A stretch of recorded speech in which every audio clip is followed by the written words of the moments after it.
Bismillahirrahmanirrahim. Assalamualaikum warahmatullahi wabarakatuh.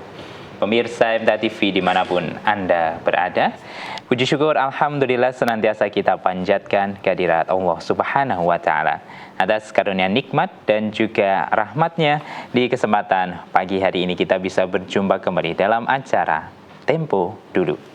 Pemirsa MTA TV dimanapun Anda berada, hari ini kita akan berbincang berkaitan dengan salah satu peninggalan yang sangat terkenal dan saat ini sudah memiliki berbagai kawasan yang bisa dinikmati baik untuk wisata dan tentunya nilai sejarahnya pun tidak lekang dimakan zaman, yaitu Benteng Huk, jejak pertahanan kolonial di jantung Salatiga. Di kesempatan pagi hari ini sudah hadir Mas Warin Darsono selaku founder Salatiga Heritage yang akan memberikan ilmunya, informasinya terkait dengan Benteng Huk.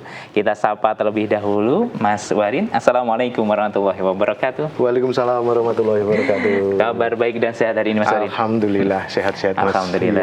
Iya. Datang dari Salatiga langsung ke Kota Solo ini ya. Berapa lama ini perjalanannya tadi? Kurang lebih 1 jam. Oh, 1 jam. Ya, hampir 1 jam. Gitu. Lewat tol ya? Lewat tol. Baik, Alhamdulillah. Terima kasih juga kami ucapkan sudah berkenan memberikan waktunya di kesempatan pagi hari ini untuk memberikan informasi kepada para pemirsa. Di kesempatan pagi hari ini kami juga mengundang untuk para pemirsa yang ingin berinteraksi ya, bisa melalui pesan WhatsApp dan SMS di nomor 0811 255 3000 ataupun melalui line telepon di nomor 0271 679 3000. Baik, Mas Warin, kita mulai perbincangan kita hari ini.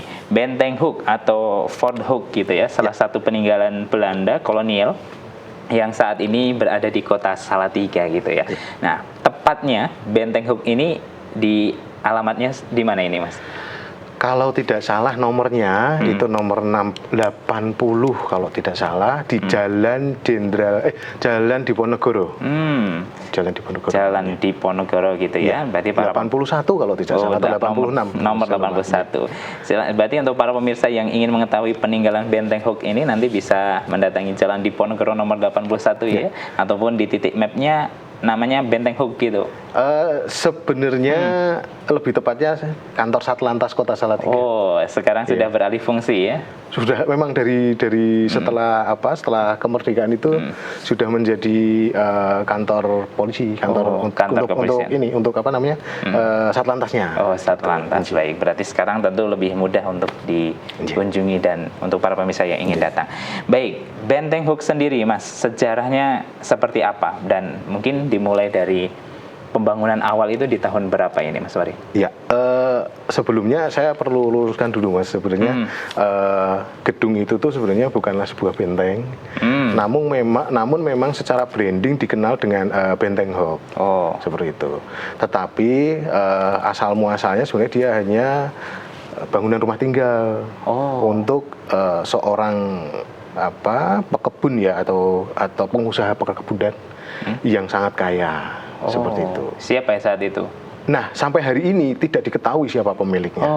Nah, kami juga masih dalam tahap riset lebih mendalam mengenai kepemilikan gedung ini seperti itu. Baik, berarti peninggalannya sulit atau minim untuk Wah, sangat sulit kalau untuk data pemiliknya. Hanya saja memang dari arsitektur itu sangat kentara sekali bahwa gedung ini dibangun pada trimester akhir abad ke-19 di sekitar tahun 1870-an. 1870-an gitu ya. Betul. Berarti Benteng Huk itu sendiri kurang lebih dibangun sekitar 1870 gitu ya. Betul. Yang pada saat itu ada tidak peristiwa yang menandai akhirnya dibangun bangunan tersebut? Secara spesifik tidak ada sih, tidak ada. Maka dari itu sangat sulit untuk melacak ya kepemilikan gedung ini begitu.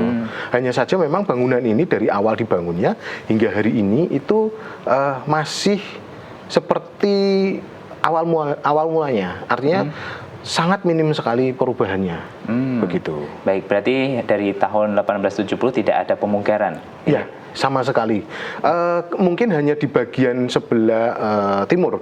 Jadi di sebelah timur itu saat ini dipakai untuk rumah dinas Kapolres Salatiga. Oh. Nah, kalau dari foto Tempo dulunya itu di bagian itu dulu merupakan garasi mobil. Oh.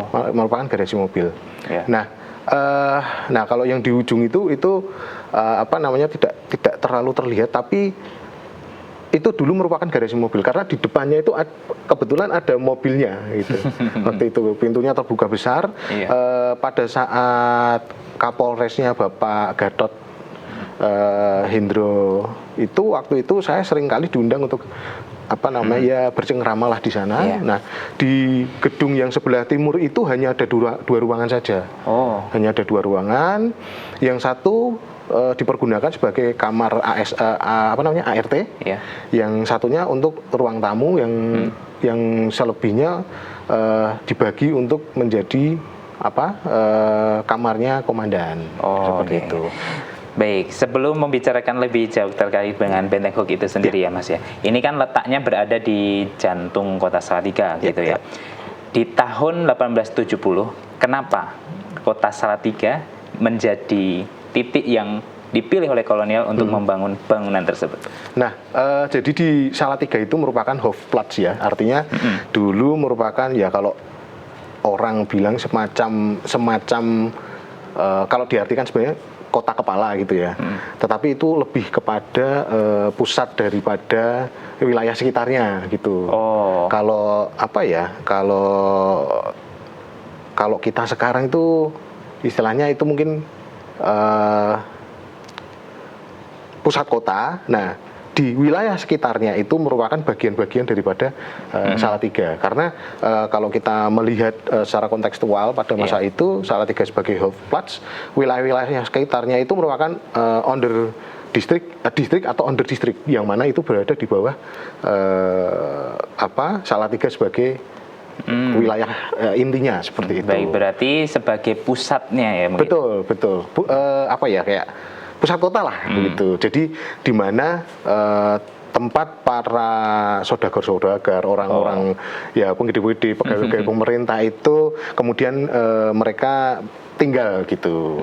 Nah, di wilayah sekitarnya itu merupakan perkebunan Mas. Iya. Gitu. Jadi mereka itu yang tinggal di sana itu biasanya merupakan orang-orang yang berprofesi sebagai pengusaha perkebunan gitu. Baik, berarti tetapi juga ada pegawai-pegawai pemerintahan yang lain karena kan seperti yang tadi saya bilang bahwa Salatiga sebagai Hofplatz artinya di situ pasti ada pusat pemerintahannya yang mana ada orang-orang yang bekerja untuk pemerintahan tersebut seperti itu. Ya, baik, berarti memang gedung ini ataupun bangunan ini dikhususkan untuk pusat untuk orang-orang berada di wilayah Salatiga untuk berkumpul gitu ya. Lebih ke rumah tinggal Mas. Rumah tinggal. Betul. Sebelum nanti masuk ke Semarang untuk menuju ke pelabuhan atau. Nah, kebanyakan di Salatiga itu, nah ini yang unik karena banyak juga fakta bahwa para pemilik perkebunan itu perkebunannya tidak di sekitar Salatiga. Itu ada yang di Demak, ada yang di Boyolali, ada yang di Klaten semacam itu. Tapi mereka memilih untuk membangun rumah di daerah Salatiga karena daerahnya iklimnya bagus ya, cuacanya bagus, dekat dengan gunung, view-nya bagus. Kemudian dia ada di persimpangan untuk menuju ke beberapa daerah seperti Semarang, ke Forsten, London dan ke Jogja semacam itu. Jadi cukup menarik bagi mereka untuk dijadikan tempat tinggal. Karena mungkin juga hampir mirip dengan suhu yang ada di Eropa yang dingin gitu ya. Mereka memilih tempat di Salatiga dengan cuaca yang mereka anggap cocok dengan lingkungan mereka. Bahkan sampai saya SMP di bawah tahun 2010 itu masih sering ada kabut di Salatiga di pagi hari. Sekarang pun juga masih dingin ya. Betul, masih ada kabut kadang-kadang masih. Baik, ini kan namanya terkenal dengan Benteng Hook. Ya. Apakah pencetus bangunan ini adalah Hook itu sendiri sebagai nama sehingga akhirnya termonumental hingga sekarang? Baik, saya akan sedikit mengutip dari Bapak Edi Supangkat. Beliau merupakan senior kami ya di dalam bidang sejarah. Nah, beliaulah yang pertama kali mencetuskan nama Benteng Hoek tersebut. Nah, kalau merujuk dari tulisan beliau, Hoek itu adalah nama daripada arsiteknya. Seperti itu. Tetapi kembali lagi kami belum bisa mendapatkan data secara konkret tentang siapa itu Hoek. Kemudian kok bisa sampai beliau menyebut dengan Benteng Hoek. Kalau benteng mungkin karena bentuknya itu Mas, itu hampir seperti benteng ya, ada pilar-pilar dan lain sebagainya. Yeah. Nah, tetapi mengenai sosok Hoek itu jujur saja kami belum tahu. Sudah bertahun-tahun juga kami mencari tahu, belum mendapatkan. Nah, pertanyaannya mungkin kalau dari teman-teman, lah kok nggak tanya Pak Edi? Nah, masalahnya kami juga tidak mendapat jawaban begitu. Jadi ya semoga nanti kedepannya kita bisa mengetahui. Nah, sedikit juga ingin bertanya, beberapa informasi yang kami dapatkan di media massa maupun media cetak juga bahwasanya Benteng Hoek ini sendiri sebelumnya di kawasan tersebut sudah berdiri for the hairstyler. The hairstyler. Ya. Nah, yang demikian apakah juga selaras dengan informasi dari Mas Wafi? Saya kebetulan kemarin sudah mengirim sebuah peta, mungkin bisa ditunjukkan di layar supaya ada visualisasi bagi pemirsa gitu. Yang peta tahun 1870. Itu saya berikan, mungkin bisa ditampilkan ini. Itu yang satunya lagi Mas. Ada peta lagi. Nah, ini kalau di zoom itu ada lingkaran berwarna merah. Yeah. Itu adalah pusat kota Salatiga yang sekarang menjadi Taman Sari Ramayana. Yeah. Nah, itu adalah letak Benteng The Hairstyler yang dibangun pada tahun 1746. Yeah. Nah, kemudian di agak ke atas sedikit menjorok ke kiri itu ada kotak biru. Yeah. Nah, itu lokasi daripada gedung Satlantas Kota Salatiga. Benteng Hoek tersebut yang dikenal dengan Benteng Hoek. Saya memang sedikit menghindari penggunaan kata Benteng Hoek karena memang ya itu belum bisa memastikan bahwasannya ini sebuah benteng. Betul. Kalau secara arsitektur memang bisa dipastikan itu bukan benteng, gitu. Kebetulan kantor atau gedung Satlantas Kota Salatiga yang sering disebut dengan Benteng Hoek itu sudah menjadi cagar budaya, Mas. Kebetulan saya juga yang membantu tim TACB untuk membuat narasi naskah penetapannya. Di situ juga kita tidak bisa menyebut itu sebuah benteng karena kan di dalam tim TACB ada arsitek juga Mas. Jadi dari teman-teman yang arsitek itu juga memastikan bahwa ini tidak mungkin merupakan sebuah benteng. Gitu. Baik, berarti untuk informasi bahwasanya kawasan bangunan Hoek itu sendiri bukan pengembangan dari for the hairstyler. Bukan, sangat bukan sekali. Karena jaraknya saja sudah sekitar 2 kilometeran. 2 sampai 3 kilometer. Nah, kita juga ada data temuan-temuan di mana lokasi eksak Benteng The Hairstyler tersebut pernah berada seperti itu. Dan jaraknya juga jauh. Bahkan di peta tersebut yang tadi kita tampilkan itu peta tahun 1870. Itu belum ada. Gambar denah gedung itu belum ada sama sekali. Gedung Hoek, betul. Baik, berarti di peta 1915 kalau saya tidak salah barulah muncul gambar benteng tersebut. Bukan benteng, maksudnya gedung itu. Itu. Baik, ini sangat menarik dan informasi terbaru mungkin untuk para pemirsa yang saat ini menganggap bahwasanya ada benteng baru di tahun 1870, namun ternyata dari beberapa informasi yang tepat ini kita sebut sebagai bangunan ataupun gedung terlebih dahulu ya Mas. Karena untuk informasi gedung belum bisa kita pastikan lebih lanjut seperti itu. Nah, berkaitan kembali ke bangunan Hoek itu sendiri Nah, apa ciri khas yang membuat teman-teman di Salatiga dan Mas Warin dan teman-teman arsitektur menganggap bahwasanya ini adalah sebuah bangunan ataupun gedung? Artinya bukan merupakan benteng gitu. Yang pertama adalah kalau kita melihat dari arsitekturnya itu jelas mencitrakan bahwa itu bukanlah merupakan bangunan pertahanan. Jadi kalau teman-teman ke sana itu nanti dari depan itu kelihatan ada pilar-pilar yang itu sebenarnya dianggap oleh pemprakarsa pertama nama Benteng Hok itu menjadi benteng begitu. Karena adanya pilar-pilar tersebut. Padahal pilar-pilar itu sebenarnya adalah ciri khas dari apa ya namanya ya? Pagar, Pak? Bukan pagar, Mas. Lebih ke status sosial. Gitu. Jadi kalau kita mengenal arsitektur Indies Empire. Salah satu cirinya adalah pilar-pilar yang besar.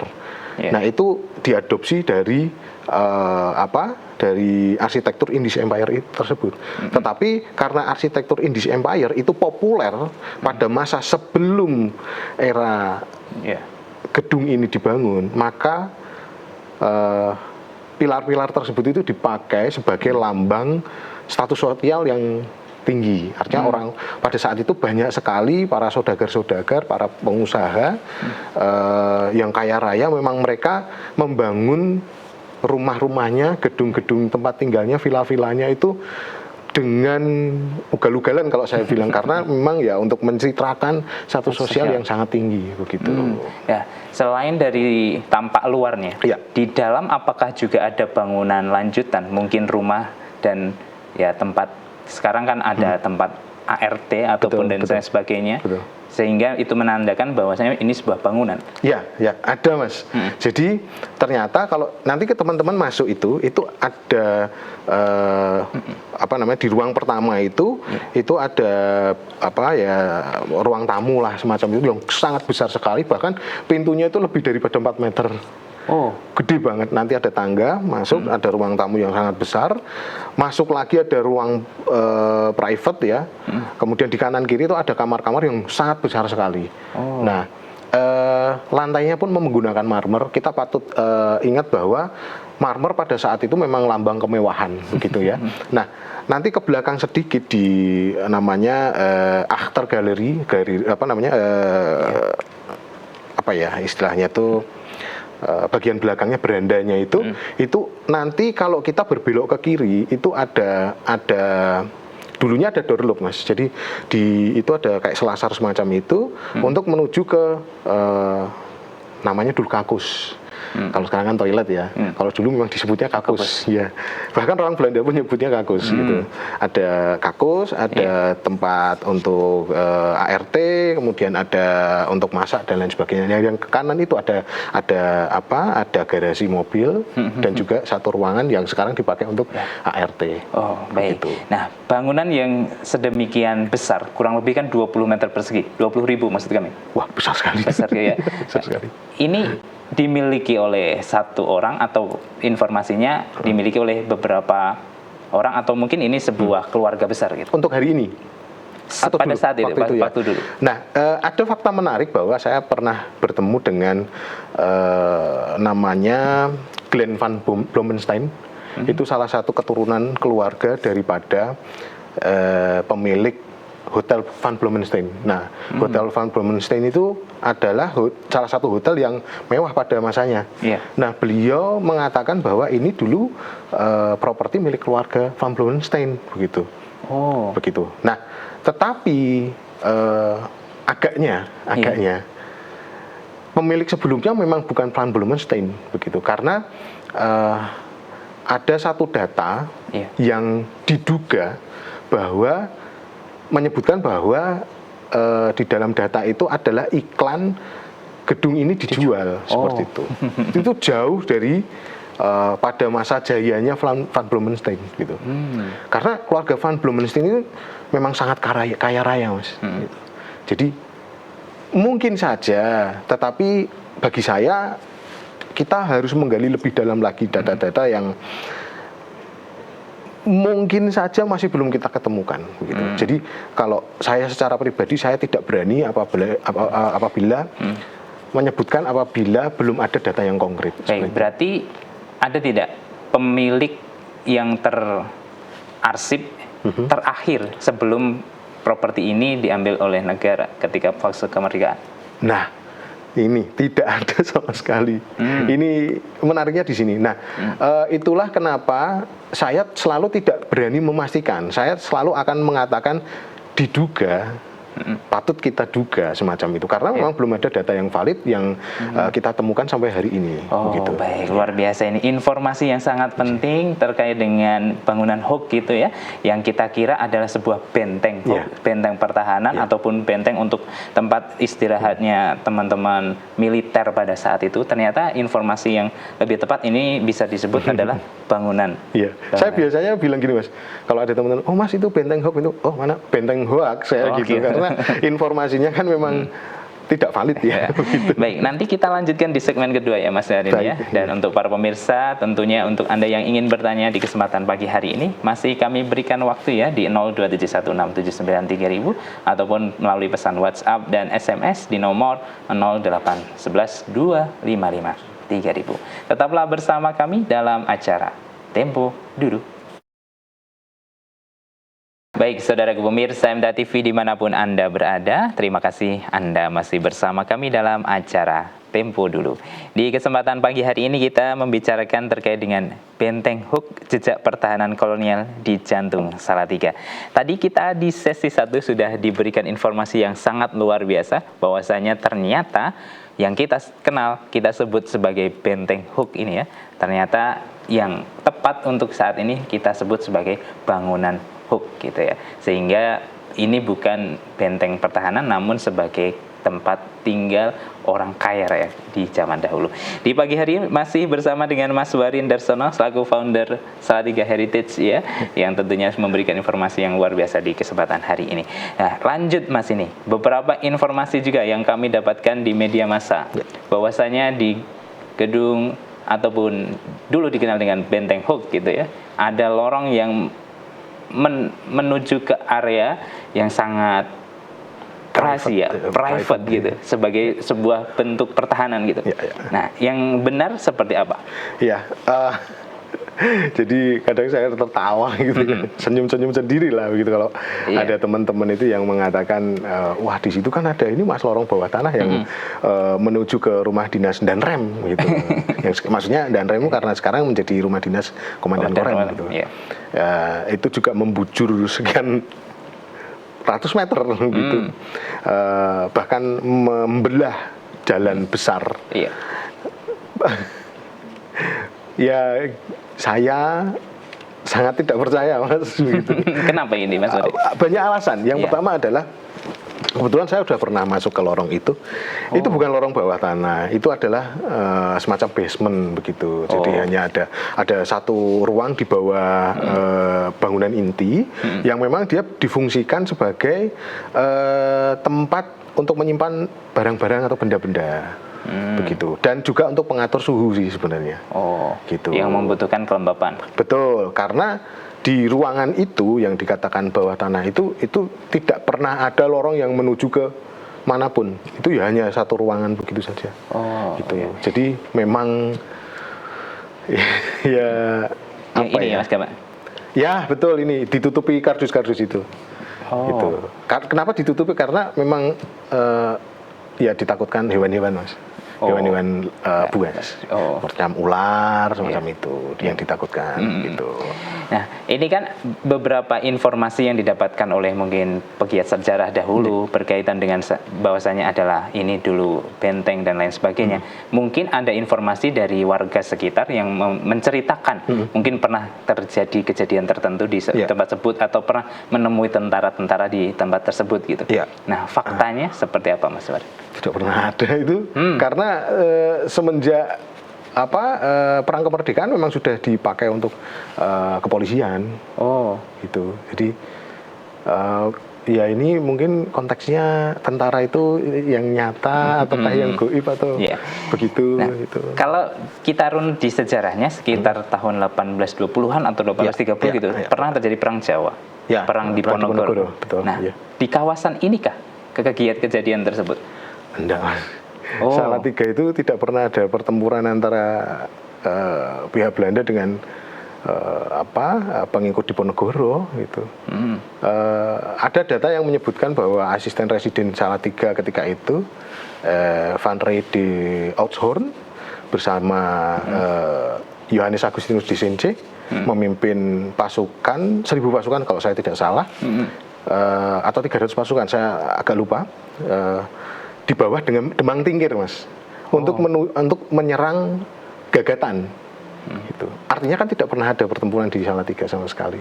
Gitu. Relatif adem ayem, Mas, sebenarnya.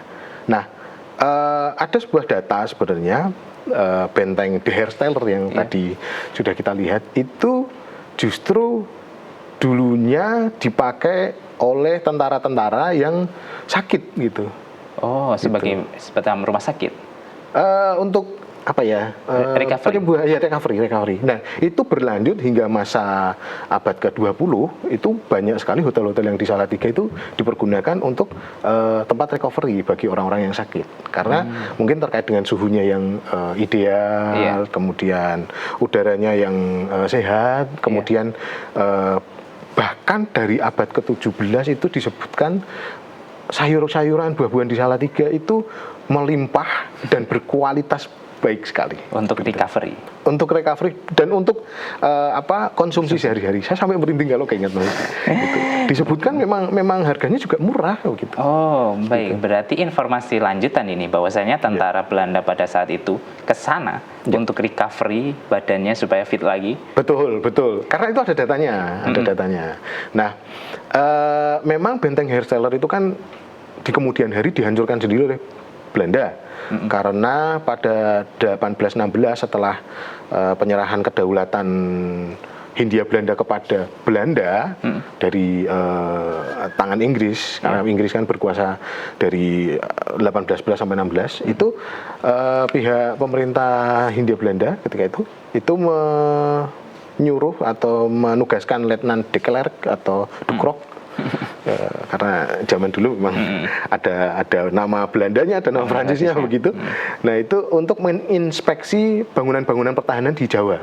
Nah, kebetulan salah satunya di Salatiga, dan dilaporkan memang benteng De Hersteller itu pada tahun tersebut itu sudah dalam keadaan bobrok, sanitasinya sudah buruk, kelembabannya tinggi, atapnya sudah runtuh dan sudah tidak layak lagi dipakai. Tetapi untungnya pihak Inggris itu sudah membuat tangsi baru. Di kawasan mana ini? Nah, sekarang kita kenal dengan 411. Yonif 411. Nah, kebanyakan teman-teman itu mengira bahwa tangsi 411 itu bentuk dibikin oleh Belanda. Padahal itu dibikin oleh Inggris untuk untuk pasukan kavaleri, untuk kandang kuda-kuda, untuk ketangkasan para prajurit kavalerinya begitu, yang kemudian diteruskan oleh pihak Belanda. Iya, baik, ini menarik. Nah, sedikit menyerempet ke benteng Hersteller ini, Mas. Nah, untuk sekarang sebagai bukti bahwasanya dulu benteng itu ada, sekarang apa yang bisa kita lihat? Nah, ini harus dirunut juga, Mas. Jadi benteng De Hersteller itu kan dibangun pada tahun 1746 sebagai upaya pertahanannya pihak VOC ketika itu. Nah, benteng itu dibangun atau didirikan itu menggunakan batu-batu candi, Mas, yang ditemukan di Kalitaman, sebuah kampung di dekat situ. Gitu. Nah, kebetulan tadi saya juga ceritakan bahwa benteng itu usianya hanya sekitar 100-an tahun begitu ya. Nah, apa buktinya bahwa ada percandian di sekitaran situ? Nah, saya orang asli Kalitaman kebetulan. Saya lahir besar di Kalitaman. Saya menyaksikan beberapa peninggalan candi-candi yang kami kemudian selamatkan dan letakkan itu di Museum Salatiga. Begitu. Nah, sebagai bukti salah satu keberadaan benteng De Hersteller, saya sudah kirimkan kemarin, ada lukisannya. Mungkin bisa ditampilkan. Kemudian ada peta Salatiga di tahun 1845 oleh Letnan de Klerk, dan di situ bisa kita pastikan lokasi benteng De Hersteller itu, kalau kita paham petanya Salatiga itu Nah itu yang ini kan kalau kita lihat peta dari Google Maps sekarang, itu persis sekali. Itu ada yang saya tunjuk lokasi benteng Der Steller itu pas di tikungannya itu adalah yang sekarang kita kenal dengan Tugu Taman Sari. Oh, begitu. Nah ini peta dari 1845. Artinya pada saat itu benteng ini masih ada. Karena benteng ini dihancurkan di 1850, sekitar 1850-an. Gitu. Nah. Baik, ini kan tadi salah satu material yang digunakan adalah barang batu-batu candi dari Karangpete. Dari Kalitaman gitu ya, maaf. Nah, tentu barang-barang atau material yang tersebut harusnya juga diaplikasikan kepada benteng Hoek dalam tanda kutip yang bangunan Hoek ini. Semisal itu adalah sebuah benteng juga. Tapi ternyata bagaimana? Tidak ada sama sekali, Mas. Tidak. Karena sebuah benteng kan tidak harus memakai batuan candi. Kebetulan di dekat lokasi di mana benteng itu didirikan itu terdapat percandian yang sudah ya mungkin reruntuhan lah semacam itu. Ada percandian dan patirtan. Nah, tidak semua benteng kan menggunakan material semacam ini seperti itu. Tetapi kalau untuk kebetulan saja kalau untuk benteng Der Steller memang ada material itu gitu di sekitaran. Nah, ini kita semakin memperkuat informasi kepada para pemirsa bahwasanya benteng Hoek ini adalah sebuah bangunan bukan sebuah benteng gitu. Nah, bisa tidak Mas Warin memberikan informasi perbedaan dengan benteng-benteng pada zaman tersebut dengan bangunan Hoek ini sendiri? Baik. Nah, boleh teman-teman nanti buka di Google Map. Coba dicari lokasi benteng Fort de Hoek gitu atau benteng Hoek atau gedung Satlantas Kota Salatiga. Nah ini nanti dari atas itu akan kelihatan garisnya. Itu dari awal dibangunnya sampai hari ini itu tidak berubah. Nah itu hanya ada di fasad saja. Kalau benteng itu harusnya dikelilingi dong. Begitu. Nah ini enggak, ini hanya di fasad. Kemudian bagi teman-teman mungkin kalau yang pernah ke sana pasti akan sangat tahu Mas bahwa ini bukan benteng begitu. Karena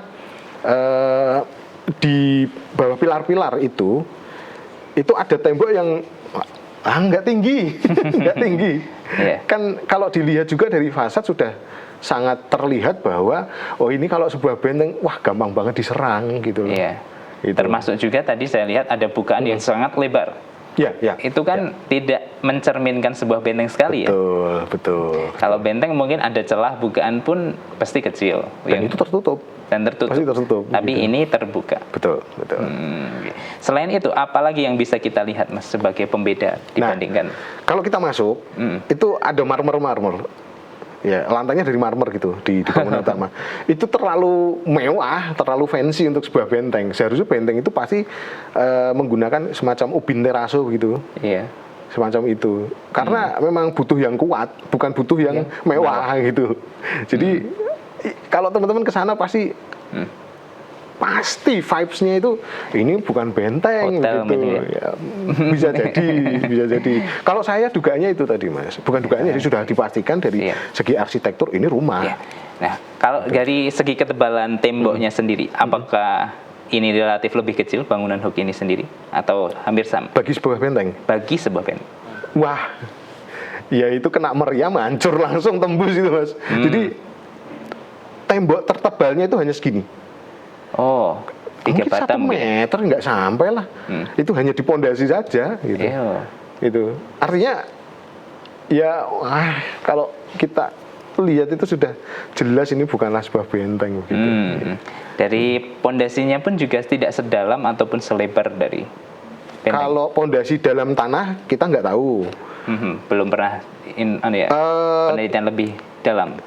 Kalau dilihat dari basementnya itu yang tadi saya bilang ada lorongnya itu tidak dalam Mas. Karena memang kebetulan basementnya itu agak turun begini, ada tangganya turun sedikit gitu. Jadi kan kita bisa mengira-ira pondasinya, pondasinya paling sekitar segini gitu. Seperti itu. Jadi saya sangat sanksi banget, bahkan mungkin lebih dari 100% kalau itu bukan benteng. Apalagi dari sisi arsitektur jelas itu bukan benteng. Gitu. Baik, ada tidak tata ruang yang mencirikan bahwasanya ini sebagai tempat tinggal? Ada. Adanya yang saya tadi bilang kakus, kemudian tempat setrika, tempat masak. ada garasi mobil. Karena kita lihat sendiri juga tadi di foto Tempo dulunya ada mobilnya, ada garasinya seperti itu. Itu tidak wajar dalam sebuah benteng pertahanan. Ya, sangat tidak wajar, sangat tidak wajar. Gitu. Ditambah lagi dengan bukti-bukti peta tadi, Mas. Iya. Di tahun 1870, peta 1870 itu 1873, maaf. Biasanya sebuah peta di masa kolonial itu disadur dari sekitar 10 sampai 15 tahun sebelumnya. Gitu. Artinya mungkin ya kita ambil gambaran bahwa peta ini adalah peta 1873. Mungkin itu adalah saduran dari peta 1860. Sekitaran itu. Artinya belum ada gedung ini. Iya. Maka dari itu tadi di dalam peta tidak ada sama sekali. Padahal di tempat lainnya itu kalau ada rumah-rumah atau gedung apa pasti digambarkan kota atau apa gitu. Ya dari situ tidak ada sama sekali. Dan kalau dilihat dari legendanya, legenda peta, ya, itu merupakan daerah perkebunan. Masih kebun lah gitu, masih kebun gitu, masih kebun. Apa ya kalau dalam bahasa Jawanya itu karas, kebun lah seperti itu. Baik, luar biasa ini. Ini menjadi satu bukti. Satu bukti bahwasanya ini bukan sebuah benteng pertahanan, tapi hanya bangunan ataupun gedung untuk tempat tinggal, gitu. Betul, ya, Mas ya. Nah, sekarang di tahun 2026, apa saja bangunan yang masih bisa kita lihat itu adalah bangunan asli dari 1870? Gedung ini atau di seluruh Salatiga? Gedung yang ini. Di gedung ini. Nah, kebetulan dari awal pembangunan memang tidak ada yang dirubah sama sekali, Mas. Jadi hanya mungkin di aktor galerinya yang di beranda belakang itu ada jalan untuk ke dapur dan lain sebagainya itu tadi. Itu dulunya ada doorknobnya. Ada atapnya begitu. Kayak kalau kita ke rumah sakit itu kan ada atapnya seperti itu, terus ada lorongnya begitu. Nah, itu yang sudah tidak ada. Tapi lantainya masih sama, masih asli. Masih marmer. Bukan, malah nggak pakai tegel tahu kalau kita bilang. Jadi yang tegel terus ini biasanya di Solo banyak tuh. Di stasiun-stasiun kereta api itu biasanya kan yang kotak-kotak gitu. Nah, itu. Karena memang supaya tidak licin. Jadi dicungkil bisa. Nanti kita bisa lihat tegelnya itu ada pabrik di mana dia diproduksi. Kalau di gedung Salaras ini, saya kebetulan punya beberapa minta gitu. Itu produksi dari Sarkemung, dari Jerman. Itu. Nah, ada juga yang dari Alfred Rehout, Belanda. Gitu. Nah, kalau yang bagian belakang selain itu dulu hanya halaman rumput aja, ada gazebo-nya satu gitu. Tapi sekarang sudah ada taman-taman. Betul ya. Dan untuk ini rumah dinas anggota kepolisian Salatiga. Nah, baik, ini luar biasa ini Mas Warin, informasinya yang sangat bermanfaat untuk kita, dan tentunya ini menjadi informasi yang baru dan meluruskan semua informasi yang liar di media sosial kita. Nah, terakhir mungkin ada informasi tambahan yang belum kita perbincangkan tadi untuk para pemirsa, utamanya terkait dengan Benteng Hook ini yang Mas Warin sebut Benteng Hoak gitu. Benteng Hoak. Silakan Mas Warin. Ya, mungkin banyak sekali yang mengira bahwa bangunan ini seperti yang dinarasikan ya, dibangun pada tahun 1825 sampai 1830. Tentu saja ini kurang tepat, bahkan saya bilang ini post-truth kalau saya bilang gitu. Kita harus pahami bahwa dari data-data yang ada memang kita tidak lagi wajib menduga, tetapi pasti gitu bahwa bangunan ini bukanlah sebuah benteng, tetapi hanyalah rumah tinggal bagi seorang yang super kaya begitu ketika masanya gitu. Ya, baik, terima kasih Mas Warin untuk informasinya dan tentunya waktunya yang sangat luar biasa di pagi hari ini. Semoga lain kesempatan kita berjumpa lagi ya. Dan tentunya masih banyak peninggalan yang tersembunyi di Kota Salatiga ini ya. Sehat selalu Mas Warin. Assalamualaikum warahmatullahi wabarakatuh. Waalaikumsalam warahmatullahi wabarakatuh. Baik pemirsa MTA TV dimanapun Anda berada, demikian tadi pembicaraan kita terkait dengan informasi yang luar biasa, yaitu bangunan Hoak yang selama ini kita kenal sebagai benteng, namun ternyata hanya sebuah bangunan tempat tinggal bagi orang kaya di zaman tersebut. Semoga informasi ini bisa bermanfaat untuk para pemirsa, dan nantikan episode Tempo Dulu di lain kesempatan. Saya Wahid Arifuddin pamit undur diri. Wassalamualaikum warahmatullahi wabarakatuh.